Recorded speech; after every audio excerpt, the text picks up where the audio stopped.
Welcome to Behind the Membership Season 3, Episode 3, and today I'm talking with Dr. Melissa West all about her long-standing yoga membership. Melissa has actually had her membership for nearly 8 years now, which is an impressive feat in the online world, and in this episode we're talking all about how she went from burnout to setting up her membership with her husband Tim, how the membership has evolved over the years, and the importance of community and relationships in her long-term success. We also talk about how Melissa uses YouTube to attract new members and some of the things Melissa does to ensure her membership community continues to thrive, including how she's built a team of committed volunteers that help her with her membership on a day-to-day basis, and a counterintuitive content strategy that she has introduced that is working really well for increasing engagement and retention. So let's dive in. Welcome to Behind the Membership with Callie Willows. Real people, real stories, real memberships. On today's show, I'm joined by Melissa West, yoga aficionado and the talent behind Yoga with Melissa. Thank you for joining me, Melissa. Thanks for having me, Callie. It's my pleasure to be here today. Yeah, it's great to get a chance to speak to you about your membership. I know it's been quite a journey for you. And I think it's 7-8 years the membership's been going for now, is it? Yeah, we first opened our doors in November of 2011 with, we recorded a retreat that I had done in person, and that's how we started. Awesome. So that's a great innings for the membership. And to get us started then properly, could you tell us a little bit more about what the membership actually is, who it's for, what it offers, that kind of thing? Sure. So our membership community is a yoga membership community, and it's different from a lot of what you see of yoga in media and advertising and on YouTube, because a lot of times that's kind of yoga for exercise and contortionist yoga and acrobatic yoga, kind of Instagrammy yoga where you're getting really great, awesome pictures of yourself. And we're definitely not doing that. We're looking after, the whole person. We're looking after our mental health, our energy, our emotions, and we're doing other styles of yoga. So we're doing yin yoga, which is long holds, which focuses on the energy body and the deeper connective tissue in the body. So as you age, it's great for the joints. And we're doing restorative yoga, which is great because a lot of people are really exhausted from the lives they're leading, not leaving, hopefully yet. Yeah, hopefully not yet. We're doing yoga nidra, which is sleep yoga, which is great, again, because a lot of people suffer from insomnia. So either to help them fall asleep or to recover from sleepless nights. And we do a style of yoga called yin yang yoga, which combines yin and hatha yoga. So all that to say that we look after the whole person. One of my members the other day just described it as yoga, a kind of convalescence, which I never thought of it before, but it's true. And we just celebrated 20,000 on our secondary channel on YouTube. And I have a testimonial here that somebody left. Do you mind if I read that? No, go ahead. Okay. Yeah, because I think this really speaks to kind of a typical member for us and a typical person who watches us on YouTube too. She said she found us when she was looking for inner peace and suffering from anxiety and panic attacks and other health issues such as sciatica. And your calm approach was a breath of fresh air. I'm in my 60s now and recovering from an extremely bad case of shingles. But I was able to find some peace with yoga through it all.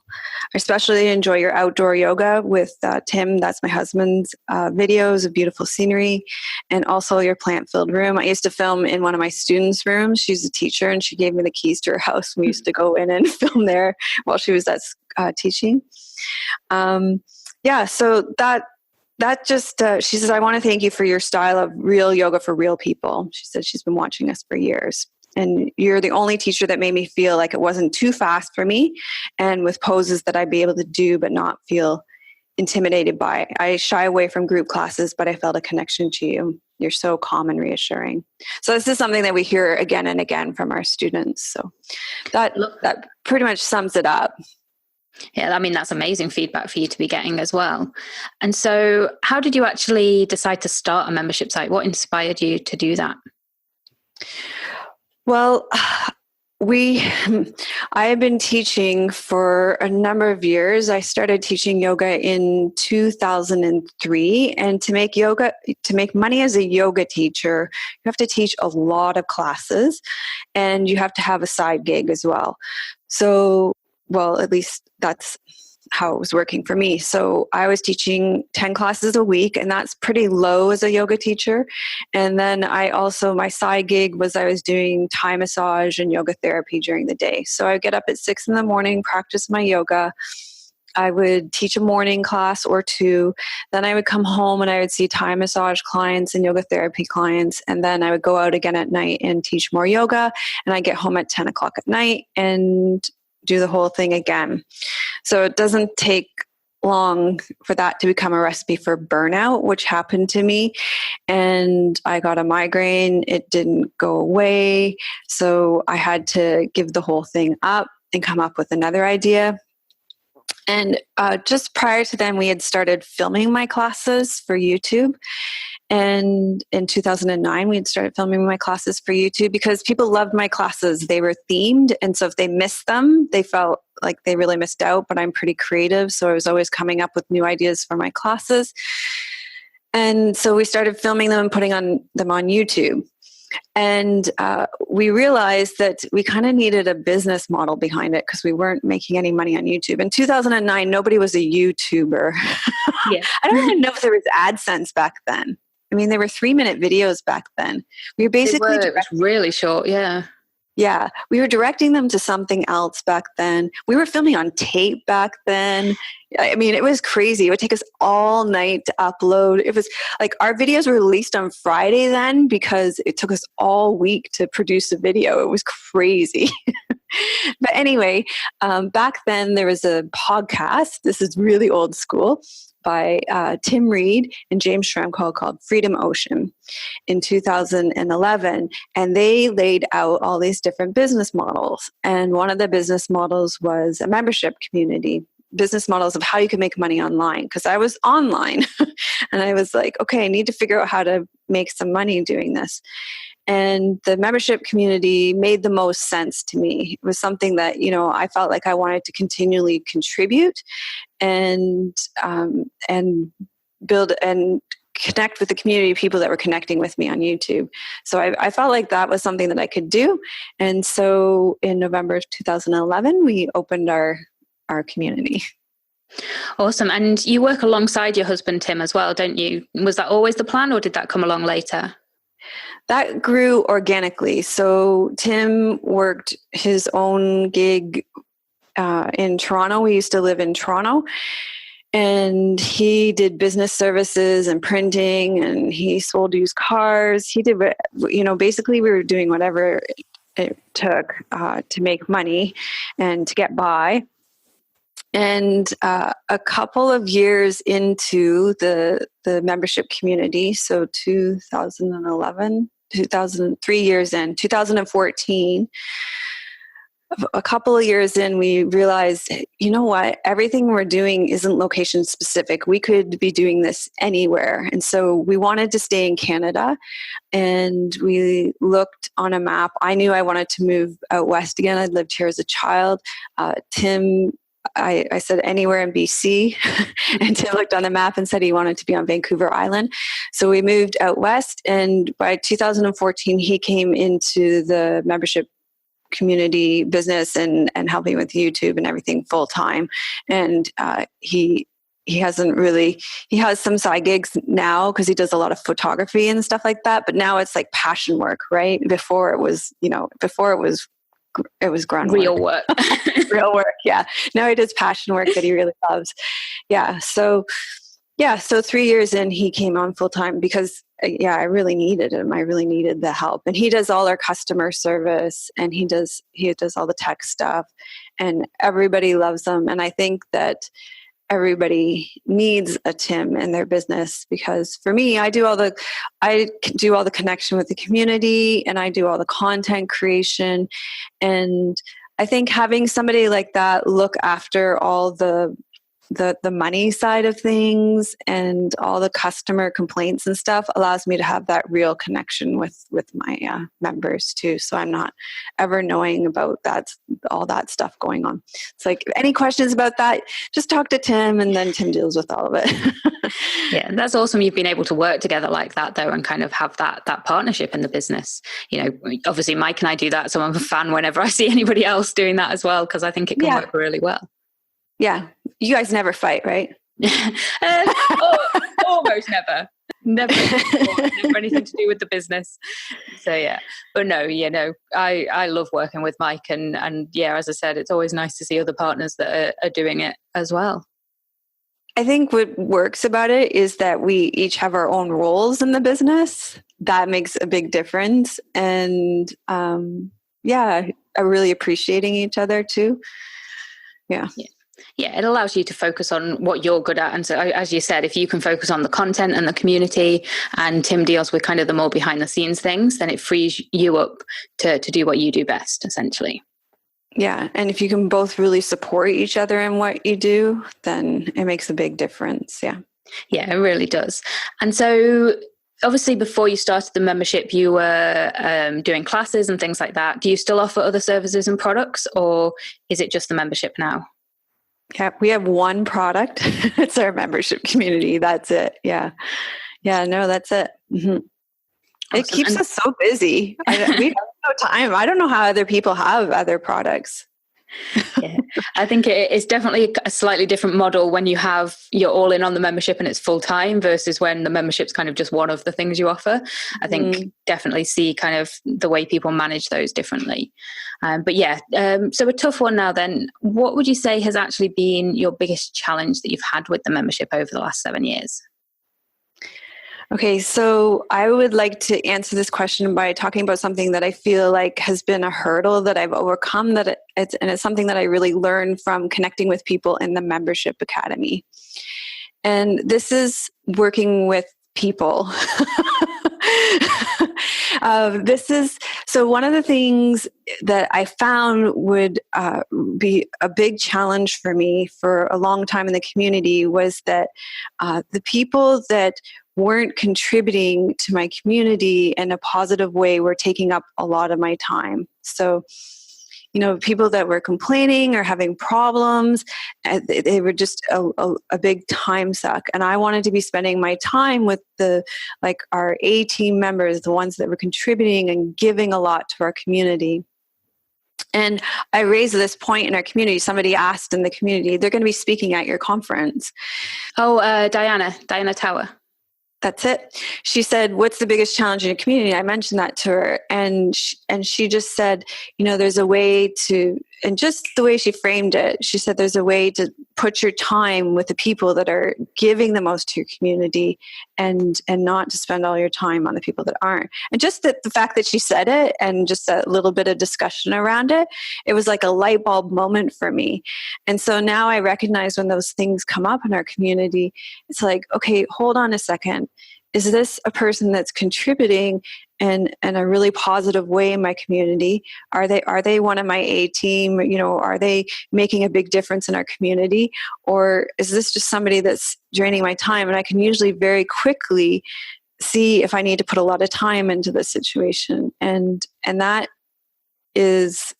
been a huge learning curve for me. It might sound super obvious, but it used to be, I would spend a lot of time with the whiners and complainers, even on YouTube, with negative comments and stuff. Now it's just like, would I take advice from this person? Do I really care about their opinion? It's like, no. So then I move on quickly from that, and I go back to the people who are positively contributing to our community. So that's been something that has made a huge difference. And as soon as I did that, our community, it flourished. And because you can spend a lot of time with people that aren't really making a difference in your community, trying to make them happy and placate them. Yeah, definitely, especially if you're a people pleaser. And I think, there are some times where, as much as you want to keep everybody happy and you want all of your members to have the best experience, there's some people where it's just not a good fit, and being able to let them go or not buy into, as you say, if they're complaining and things like that, being able to kind of be at peace with the fact you can't please everybody. I think that's actually a really important lesson for every membership site owner, I think. Yeah. And one of the things that really stood out to me is looking at my capacity too of what I can offer. So a lot of times I'll kind of beat myself up and think, I want to be able to help this person, and such and such organization, I know they would be able to do it. But then I look at what my capacity is in our membership community, and I think, okay, my team is mostly Tim and I, and we just do not have the capacity to hold space for this person and what they need right now. And so we need to move on from this and let them know that we don't have that capacity right now. And, maybe someday I will have a team where I can hold space for people that need more attention. But right now, just given the resources and what I have, I can't do it. And so just recognizing the capacity for what I'm able to do right now has been really, really huge, and not beating myself up for that. Right. Yeah, definitely. And I think especially with a membership model, when it's that lower cost model as well, it's realizing as well, there is that limit on what you can give to people within that kind of membership as well. So right. I think again, it's, as you say, important to kind of make that realization, because it makes your life so much easier. Yeah. I think maybe if I give an example, I think I'd hit rock bottom when I was in a Skype call with a member with her therapist. And I was like, you know what? Yeah, this is like, this is way beyond above the call of duty here. Yeah. So that was a big learning curve. Now I would say the biggest challenge, and this is something that I've heard on almost every single podcast that you do. You probably already know what I'm going to say. Do you want to answer for me? No, you say it. You say it. Okay, juggling all the balls. Yeah, just there's so much to look after when you run a membership site. It's like you're creating content, you're looking after members, and then you have to promote it all. And it's like, it feels like just keeping all of those in the air. And even I have somebody looking after customer service and all the technical side. And even though just that kind of whole big picture thing, it's a lot to hold on to, even just in your head, and to keep it all going. It's a lot. Yeah. It's definitely not passive income. It's not passive income. It gets presented as that. It's not at all. No, it's not. And I think it's important what you said, first of all, about the kind of learning to let go essentially of the wrong members, because it is something I think, especially when you first start your membership, you want to keep all of your members happy. And it's admirable, but it's a fool's game essentially, because there's always going to be people that need a little bit more than you can give in the membership, or who aren't the right fit and things like that. And I think getting to that point where you realize that actually this isn't where I should be spending my energy, and it's okay for some people to need more than I can give, or to not be the right fit for the membership, and to kind of let them go. I think that can be a really important turning point. And again, when you tie that with what you're saying there about having so many things to do, it can kind of take a little bit of pressure off, I think, when you realize that there are going to be certain members, certain things that you can't really win with. And if you're putting all your energy into that, it takes it away from other things that you could be doing that would help more people. Yeah. And I'd like to say just a little bit more about that. That's allowed me to have a little more clarity around that too recently, is that I also look at my team and what we're capable of now. So I'll say, okay, it's just Tim and I. So oftentimes it's a question of exactly what you're saying, is that this person needs more than what I'm able to give them at this time. And I think I want to be able to give them more, but my team right now is Tim and I, and we're not, the two of us right now with what we have and the time we have aren't capable of giving them more right now.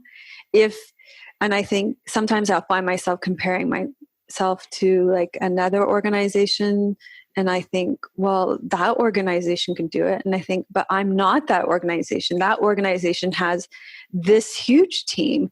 And of course they could do that. But we are Tim and I, and we can't give them that. And so I have to be really clear on what the scope of what we have and what we can offer. And that makes it really clear to say, hey, you know what?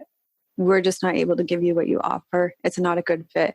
And that was one thing that when Tim and I went over the questions that you asked yesterday too, he said his big thing was that he would let people go more easily now too.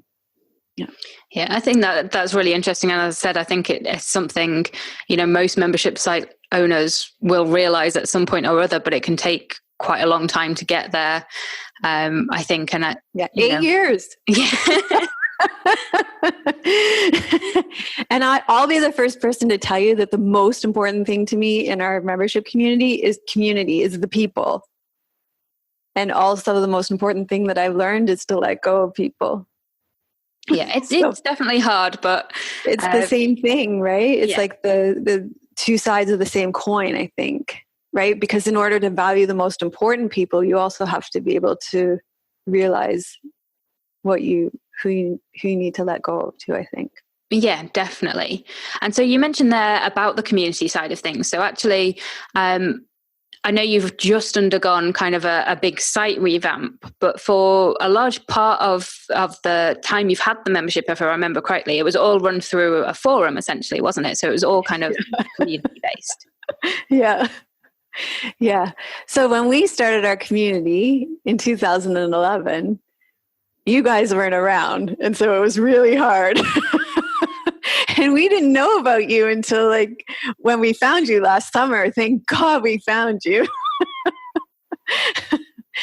And so we, as far as we knew, the best option to run our community on was Vbulletin. I mean, I don't think there was a lot else out there back then when we started. That was like the best option, and it was the one we were using. But, and we're a yoga community, but that was, that site, that option was put together by techie nerds, and our people hated it. They hated it with a passion for all the years we used it. And so it was desperately in need of revamping. And so when we found you and we saw what you guys were running, we're like, okay, we'll have that. And we totally, we just completely copied what you were using because it looked good and it ran like social media sites, and people just kept saying, we want your site to look and run more like a website. And we knew that if it could run like other social media platforms, that they would be a lot happier.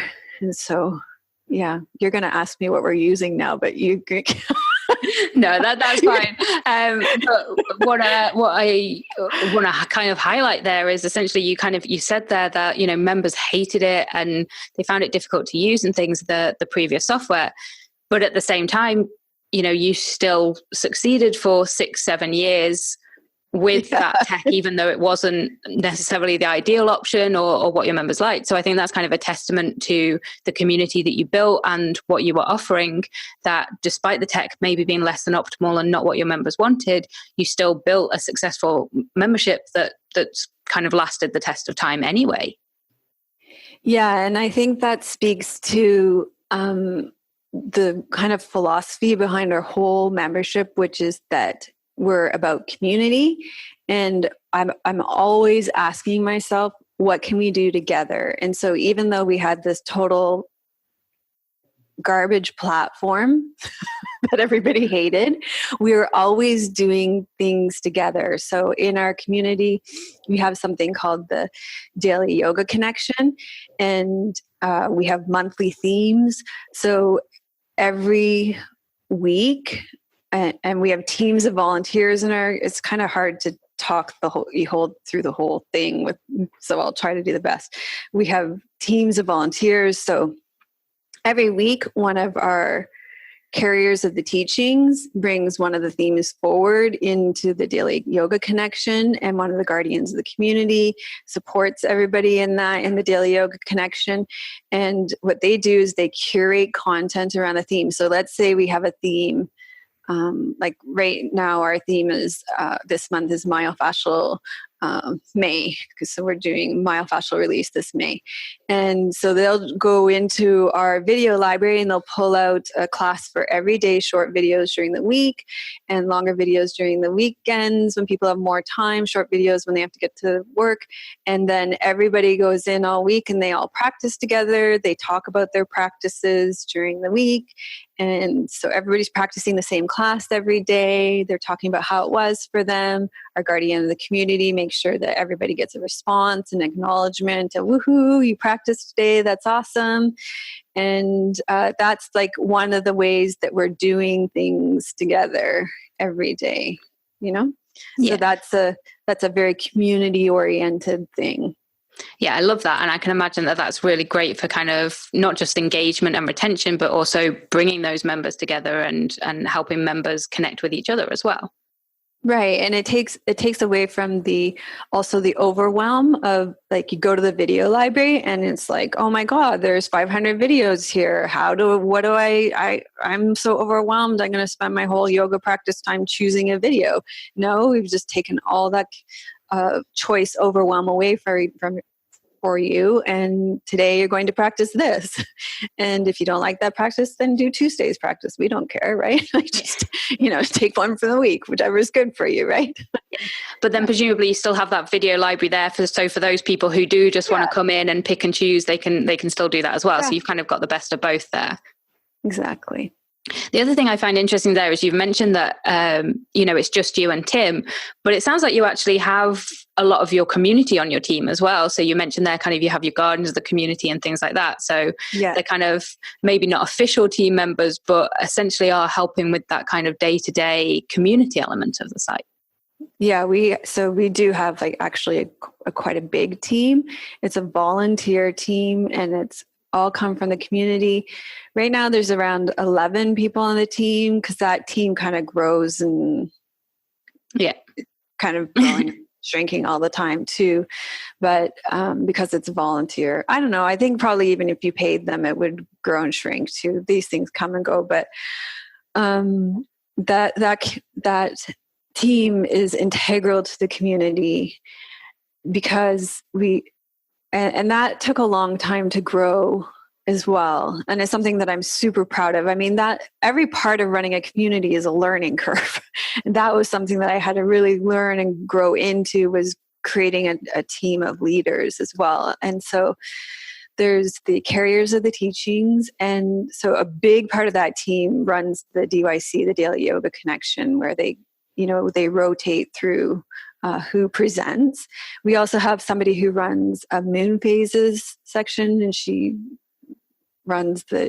goes through the waxing and the waning of the moon, which is really cool. I have somebody who runs a book club, some recipes, somebody who does a more kind of spiritually focused section. And but every month we meet and I meet with them, and they get sort of a more close mentorship with me.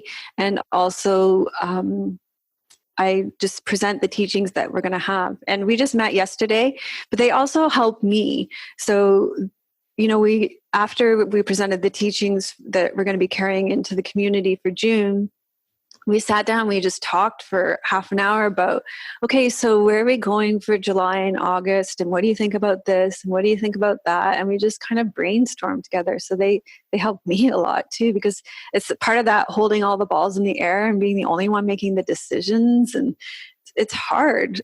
So yeah, they really helped me see clearly around some things. Like we were just saying, really July and August, people aren't around as much. They're on holiday more. So, there's no need to bring in a bunch of new content. Let's go back and mine the resources that are there and bring those forward instead. And let's give you some time off more in July and August so you can focus on researching content and really bring some great new content forward in September and October. And why don't you do this content in September and October? And it's just really great to have that team around you to support you with that. So yeah, the volunteer teams have been amazing, and they have special names and they're recognized in the community, and that's part of the culture of community too, right? Yeah, and I love that. And presumably you mentioned they're volunteers. So did they start off as members and you kind of then elevated them up from the membership into that role? Yeah, they start off as members, and I kind of have some guidelines for myself around that now. I like them to be members for a year at least now, so that they know the culture of the community, so that I can get to know them well and see how they're settling in and see how they behave in the community. You can kind of tell who's going to really be active and who's the good fit, but you just like to see how they're settling in and if they're going to stick too, because some people can come in super gung-ho, but yeah, that's how I do it. But I like to wait a year, let them have a good year, and before I even approach them. Cool. And so while we're on the topic of community then and engagement, then, I can imagine that community element actually means that your retention's quite good. Do you do anything aside from that community to encourage retention, or do you think that's just inherent in the kind of membership and community you're running? Yeah, we do. So there are quite a few things that we do for retention. I think, like I said, the 30-day challenge is the DUIC, but another thing that I'm doing that I'm quite proud of, and I think it's quite different, and even when I mentioned it to you, you were like, oh, I don't know, but you know your community best, and I'm so glad I did it. So for the last 3 years, I had been doing live, we call them Dharma talks and meditations on Mondays. So basically teaching talks. And they had been going really well at the beginning, and then kind of attendance had been dwindling. And I've been putting a lot of work into the talks, researching the talks and preparing. And it was just sort of feeling like, okay, more like the effort was coming from my side and not as much from their side. Yeah. And I was getting frustrated with that. And also feeling like I needed a break. Like it was every Monday, and I would have 2 times to hit both time zones, because you want to get Australia and you need to get Europe and North America. So it was just a lot. So I came up with the idea of courses instead. And I put some prerequisites on them. I was asking people to apply, and I was turning people away.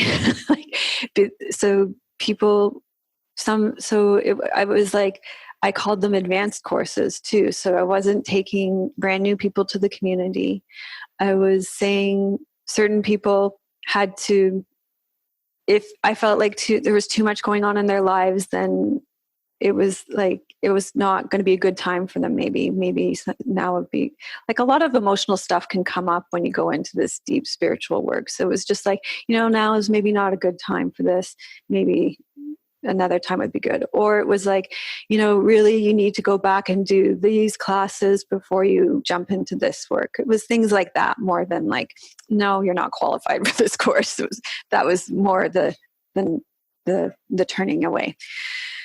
And also it was also with applications, it would also be me going into the community saying, why haven't you applied for this course yet? Because really you should have applied for this course. So it wasn't just me saying no to certain people. It was me tapping some people on the shoulder and saying, really, you should be applying for this course because you are more than qualified.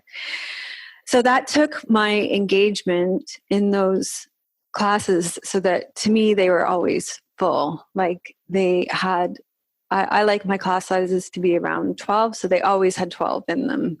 And also it meant that they were engaged. So I always gave them homework now too. So it meant they were doing things between classes, they were more engaged and they were more committed. And so to me, that's made retention really good. It also brought in new members too.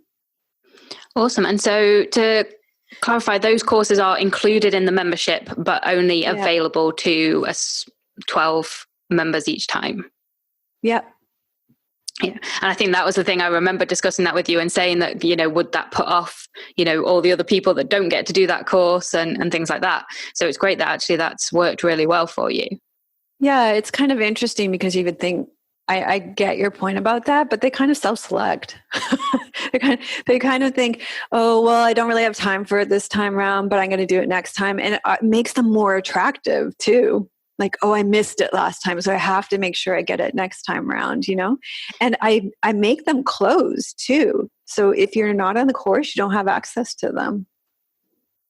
Awesome. So it makes them really more special. Yeah. And I think that goes to around them. Yeah.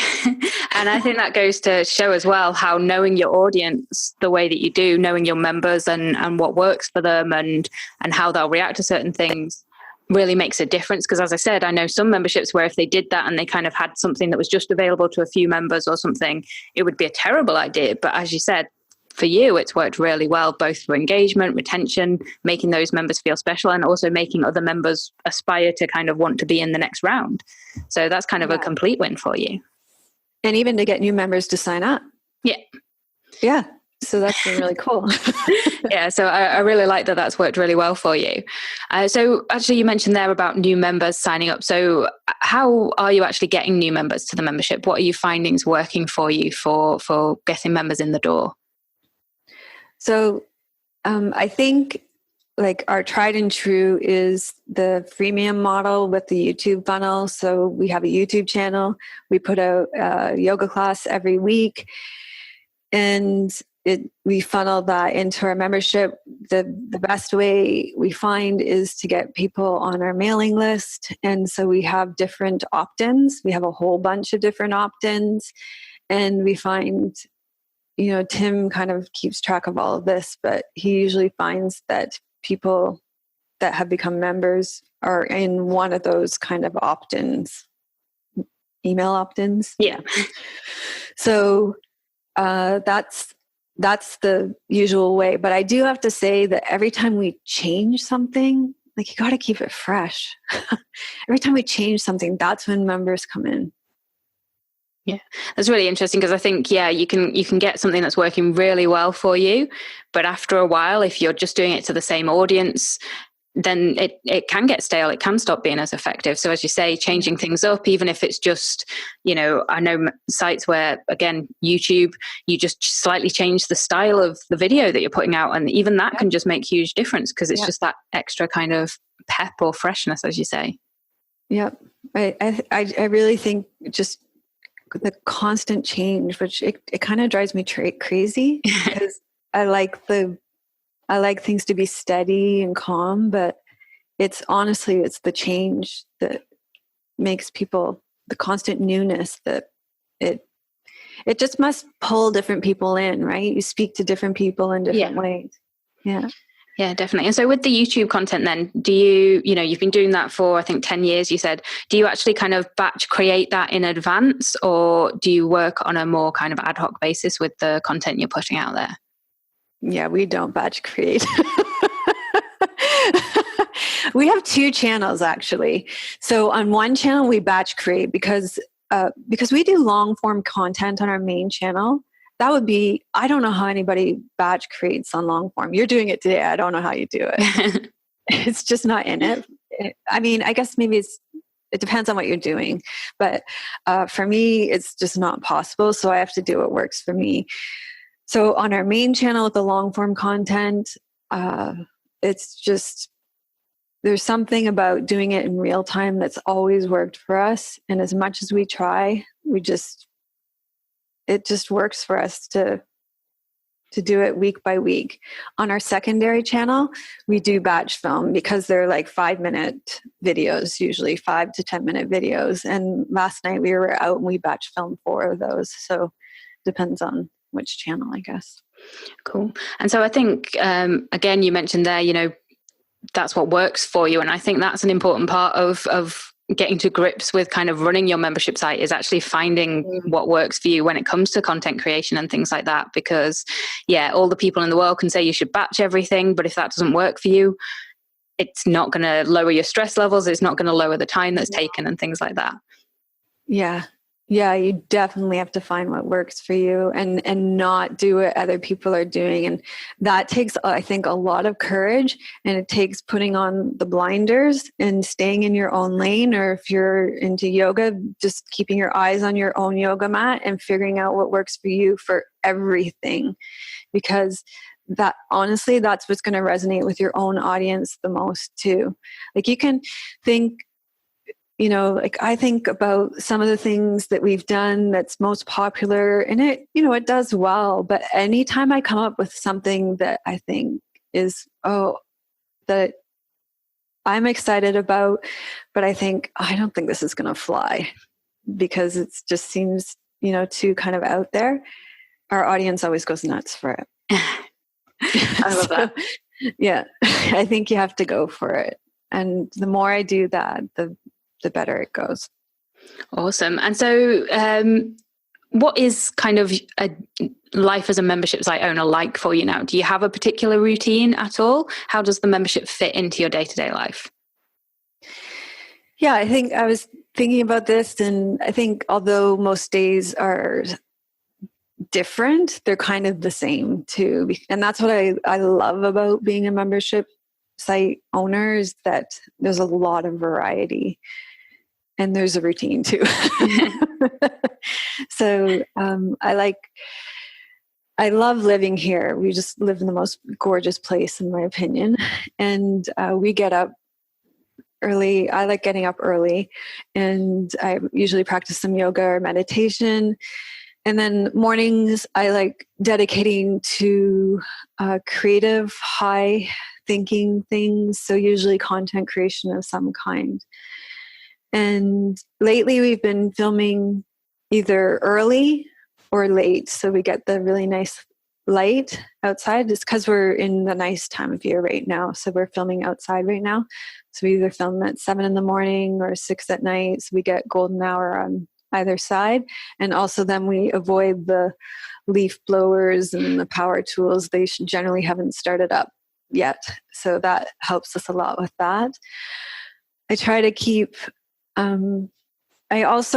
this is something, speaking of things that really work for me, I tend to tire quickly. So this is something that I've learned, it's taken me a long time to learn, is that I need a lot of breaks. So I take a lot of breaks. I use kind of an adapted Pomodoro. Is that how you pronounce it? I think so. Pomodoro. Yeah, Pomodoro. Something like that. Yeah. So I set a timer for 25 minutes when I'm working, especially on screens. And I stick to that. I work for 25 minutes and then I break, but I break for way more than 5 minutes. I need it. And I take that. So I'll go and I'll do a yoga pose or legs up the wall, or go and do some dishes, or go for a walk. And then I come back, and that's really helped me. And it makes the workflow much more easy. When I'm in a good flow, I try to keep my email and responding to members and things like that to later in the day, because it just takes less brain space. I try to keep the really high level thinking first thing in the day. And then I also really try to turn off the computer and things by 4 o'clock. Because if I don't, it really goes into my sleep time if I'm still thinking about work and stuff later in the day. So I really do try to shut it off by 4, and then it's dinner and relaxing in the evening. And I do have to say, Callie, you and Mike, you model this so well in the membership community. You guys have fun in your lives. You guys, and you have fun with what's fun for you guys. You guys play video games, you watch certain TV programs, and I really appreciate that, because I think that each one of us has to figure out what is fun for us and just really go for it. Don't worry about what everybody else thinks, and play to your strengths and look after your weaknesses, and And then I think, don't worry about what everybody else is doing. And I think I can't believe kind of what some other people can do, but it doesn't matter what everybody else can do. I just have to look after me and have fun the way that I can have fun. And then everybody else, my members, are going to be better for that. Yeah, I love that. And I couldn't agree more. I love the way you put it there as well. Play to your strengths and look after your weaknesses. I think that's a really nice way of putting that as well. Yeah. So I asked before about your challenges, but I didn't actually ask what's been your favorite thing about having a membership. What's the highlight or the impact that it's had for you? My most favorite thing is helping people. And this has been an incredible year for that. And even just over the last little while, just this week, was a woman, a longtime member in our community, who was diagnosed with Parkinson's. And so over the last few days, I spent a lot of time with her and talking to her about what her doctors have been telling her she can and can't do. And then we've been talking about how to make lifestyle changes and what yoga is going to be appropriate, and just recommending certain books and all of that. And just being able to be there for her and letting her know that, I've got her back. I really love being able to know that I can put in that time with individual people. I've had 2 women in my membership community over the last year who have lost children to suicide.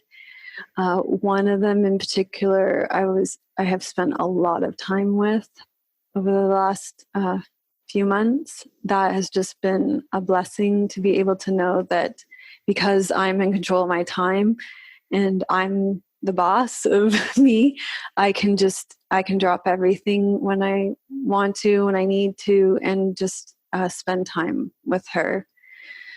There are a couple of women right now in our community that are recovering from 2 different kinds of cancer. One of them is just so thrilled because of doing the styles of yoga that I'm teaching, she's really getting her energy back. Chemo just zaps your energy. And so she's just can't believe that she wakes up in the morning with energy now, and she's not so drained anymore. And that's just trusting the process and doing the styles of yoga that I teach. Another one had a form of breast cancer that went right into her limbs, and so there's a lot of swelling. And she's just thrilled that her swelling has really gone down because of some of the styles of yoga that she's been doing with me. So just knowing when you get these are the direct messages, like they're not the ones that are necessarily getting shared. This is kind of the one-on-one stuff. I love that. Knowing that what I'm doing and having this platform is able to have that kind of massive difference on people's lives, and to be able to have that kind of personal impact, that I do that all day long. That's amazing. Yeah, I mean, it's amazing as you say, the impact that you can have on people, and that you've got that freedom there to spend that bit more time with members that need that help and things like that, and be able to really make a difference to their lives and have that knock-on effect there as well. That's a huge thing. Mm-hmm. The freedom to be able to spend your time the way you want to spend your time. I think that's an amazing part of having, of being self-employed, and to take it and to be able to do what you want. That's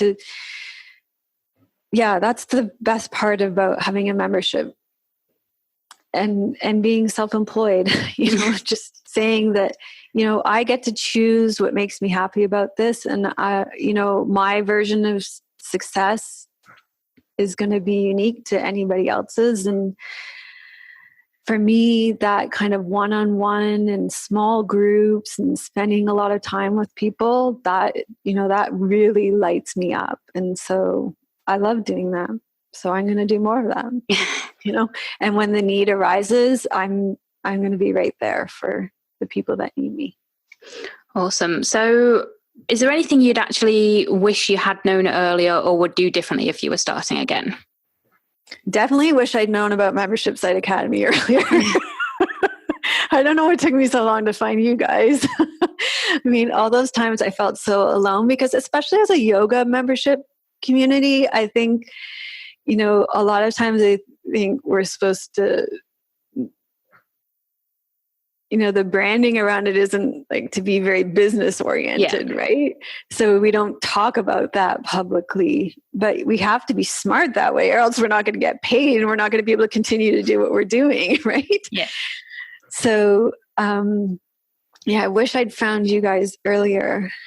But other than that, I think I've learned as I've gone, and that learning curve is so valuable.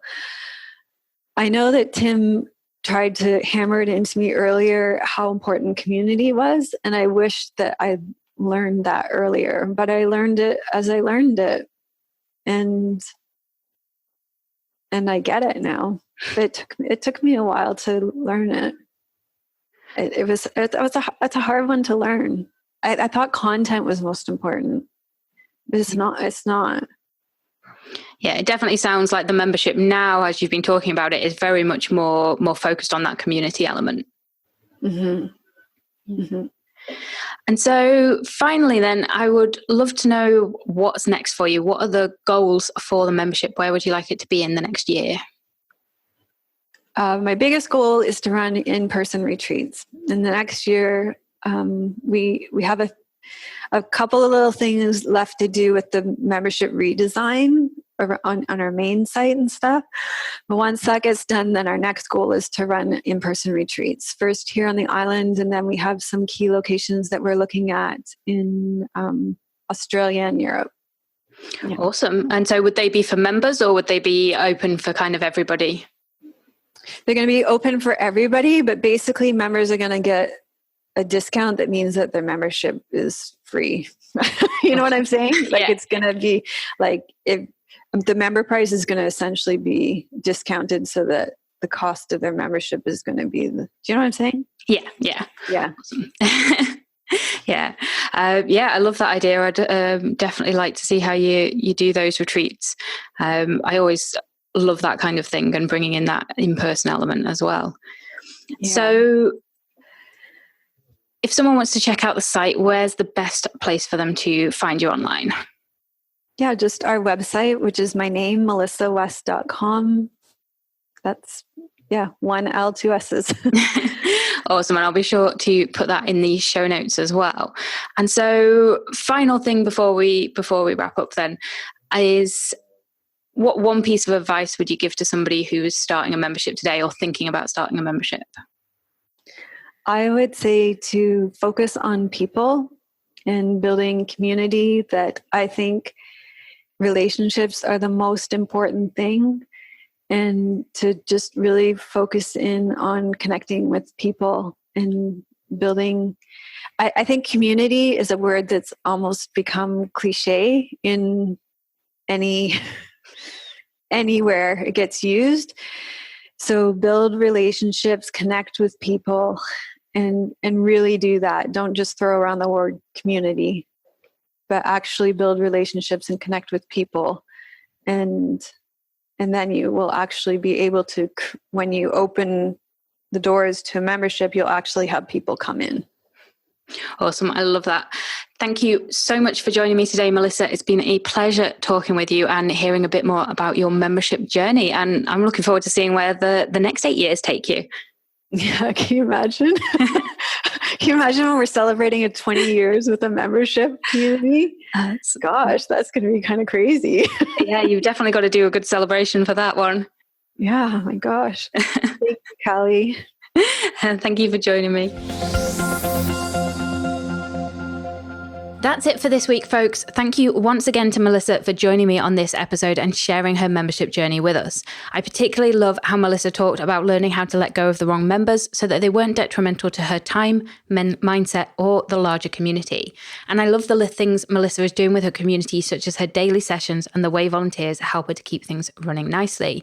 It's great to see how she's actually evolved in her role as a membership site owner over the years and gone from thinking that content was most important to really embracing her role as a community leader.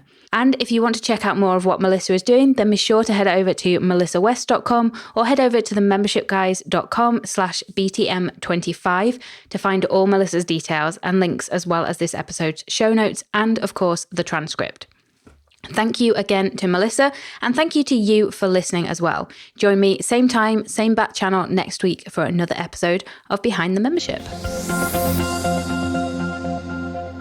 If you've enjoyed today's episode of Behind the Membership, we invite you to check out the membersiteacademy.com. The Member Site Academy is the essential resource for anyone at any stage of starting, growing, and running a membership website. So whether you're still figuring out what your idea is going to be, or whether your website is already up and running and you're just looking for ways to grow it and attract new members, then the Member Site Academy can help you to get to the next level. With our extensive course library, monthly training, exclusive member-only discounts, perks and tools, and a supportive, active community to help you along the way with feedback, encouragement and advice, the Member Site Academy is the perfect place to be for anyone looking to start, manage and grow a successful membership website. So check it out at membersiteacademy.com.